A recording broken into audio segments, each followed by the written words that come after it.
आज आहे homemade chocolate रेसिपीचा part 2। जर आजचा व्हिडिओ समजून घ्यायचा असेल तर आधी पार्ट 1 नक्की बघा।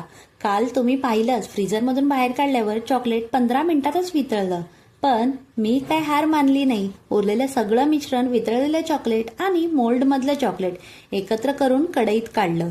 लो फ्लेमवर साधारण 10 मिनिटं सतत ढवळत राहिले।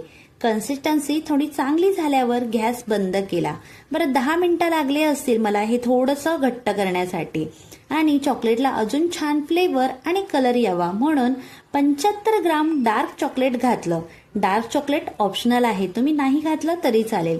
मिश्रण पूर्ण थंड झाल्यावर प्लॅस्टिकच्या पिशवीत भरलं, मोल्डमध्ये टाकलं आणि पुन्हा 3 तास फ्रीजरमध्ये ठेवलं। आणि या वेळेला परफेक्ट होममेड चॉकलेट तयार झालं।